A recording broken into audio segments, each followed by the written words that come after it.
Nice.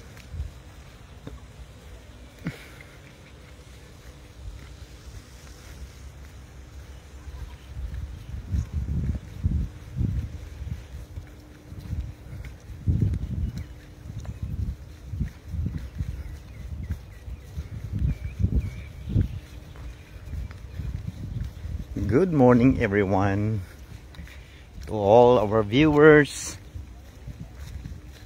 Good morning, Boker Tov. Welcome to the beautiful place, the lowest place on earth, which is Dead Sea. Amazing view.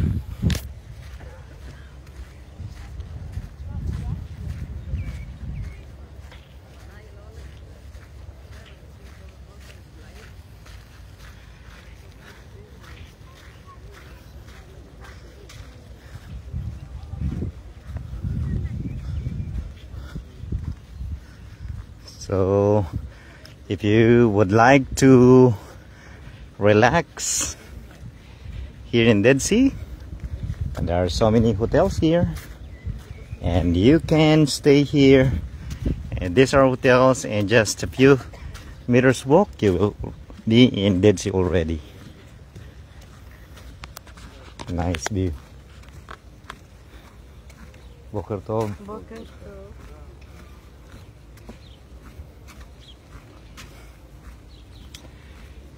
Rolesa, hello. Hi, good morning. Welcome to Dead Sea. Wow, this is nice. A lovely view. Oh.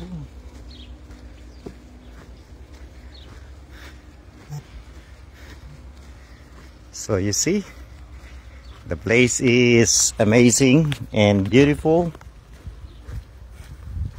Welcome to Dead Sea, Israel, the lowest salty freshwater or lake in the world.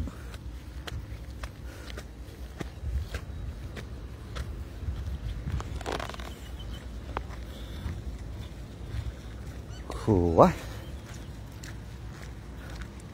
Look at the view. This is amazing, guys. Lovely view. The lowest place on earth. I mean the lowest lake on earth. The lowest salty lake on earth. Dead Sea. Wow. Lovely view. Look at the view. Fantastic. Marvelous view. Alright, so we're into another side. Ginging Alferez, hello. Yes, shalom, sis Ging Alferez. Also sis Rolesa Lagidong. I keep on watching your video and it's so amazing, sir. Thank you so much for watching always. Wow, could you imagine this huge mountain, the mountains of Dead Sea? This is a lovely place, a lovely view. Amazing, guys. See, it's been a long time before I was able to come back here in Dead Sea. So this is a new facility being developed here in Dead Sea. Maybe hotel, or I don't know, maybe. So this is a bike lane here, you see. Wow, very organized. They're doing so many developments here in the Sea of Galilee. Karma, Bible story is real. Yes, amen. So here, this part, this place is in between of the city of Sodom and Gomorrah. So because of that, we can speculate, or we can assume that this place was included during the pouring of fire and brimstone when God destroyed the cities of Sodom and Gomorrah. So we're going here in a place wherein there are so many rock formations. We're going to find out, since it's been almost a year na hindi tayo nakabalik dito. So what is this structure? You know, before years ago, the water of the sea are still here. Also there in the mountains that I've showed to you a while ago. But according to the study, it's around 1 meter per year, the recession of water in Dead Sea. So if there will be no changes with that situation at the coming year, so probably by 2050, the Dead Sea will become a dry place already.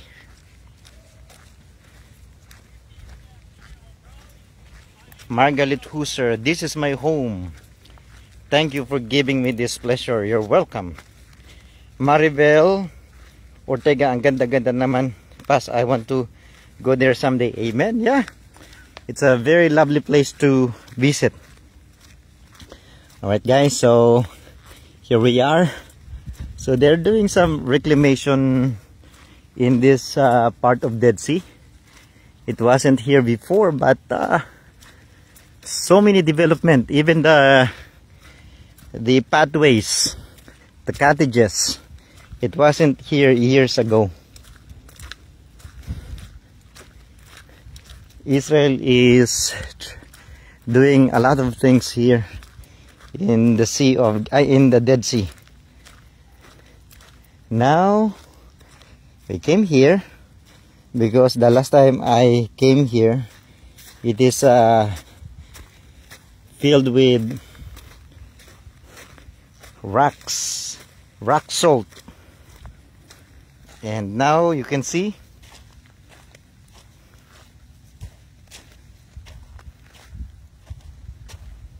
yes, Sis Maribel, Tagalog. Wow, look at this. It's salt,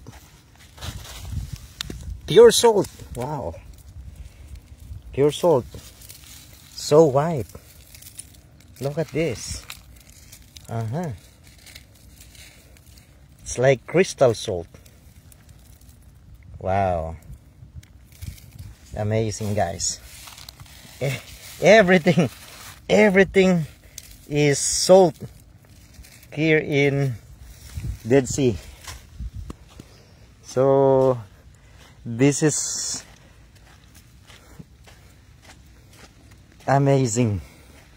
So all this are salt, natural salt formation here in Dead Sea. Because of high salinity, salt are naturally forming here in Dead Sea. Wow, look at this. Amazing view. Wow, look at that, the formation of the salt under the water. It's like corals. Wow, what a lovely place. And look at the shapes, the formations, the lines of the salt. This is amazing. Sir Bong, ayos, mag-uwi ulit ako ng Dead Sea salt. Maganda sa skin at sa masakit. Yala, kailan bang balik mo rito? Tara na. Rolesa Lagidong, can you bring some salt, sir? Yeah, we can. I did a lot of time taking salt here. Alejandro Nablo Tizon, pa-check po, baka maalat po ang paligid. Sobrang alat. So look at this guys, very amazing salt formation, lines and movements. So you see, wow, it's like a painting, and it's the art painted by our Almighty Creator, the greatest painter artist of the universe, and that is no other than but God. Look at that. Look at the images. Wow. Also in the water, you see, parang sarap lumundag. Wow, amazing. Sir Bong, God willing, very soon, amen. Oh, ganda dito bro. Tingnan nyo yung shape dito. Parang corals. Wow. Oo, ganda. Ayun, malalim. Lagpas tao. Hanip. Pwede, siyempre. Yan ang tanong. Ha? Ay, dapat mag-ano lang. Relax ka lang, palutang ka lang. Saglit lang. Mag-live muna ako saglit. Tapos picture tayo. Wow, guys. Grabe, oh. Under the water. Very nice. Vejora, wow. So, ito yung salt formation dito.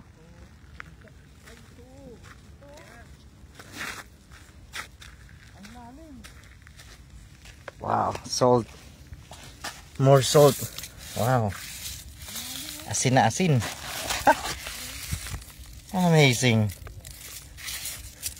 So in the Old Testament time, this place is called Salt Sea. But when the Romans came and when they passed by in this area, they smells something bad, like a dead animals or dead meat, and because of that they call this place as Dead Sea. And another thing, there is no living organism in this body of water. Wow, look at this. May pantawag kayo, pinintawagan yung mga kasama natin doon. Mag-i-enjoy yung mga yun dito. Wow. Jenny Sweet.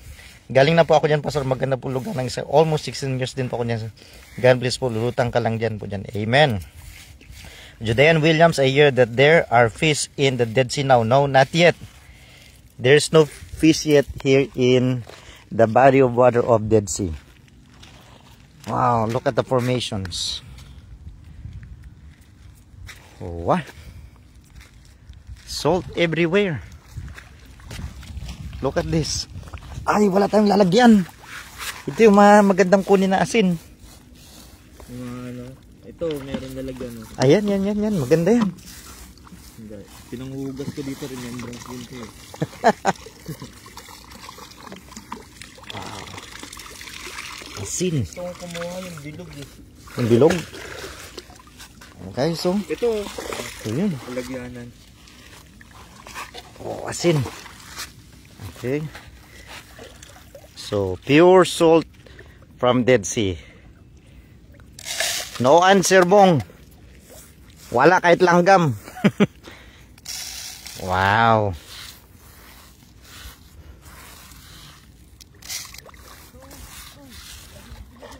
Yung bilog, kuya, maganda yun. Maganda yung malalaking bilog. Wala na eh. Dati marami nun eh. Wow. Ganon, kuya.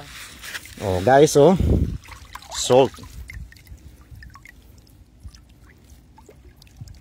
Wow, it's like crystal. Oh. Woohoo. Dami, oh.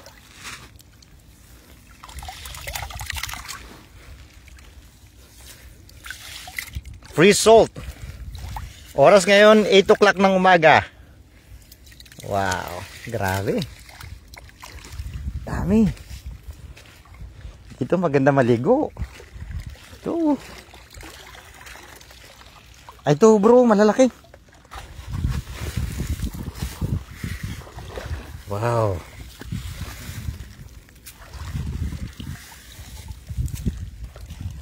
Ayos.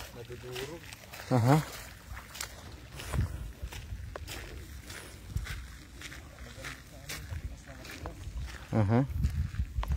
Wala, hindi natin madala yung cellphone natin. Ah, ito.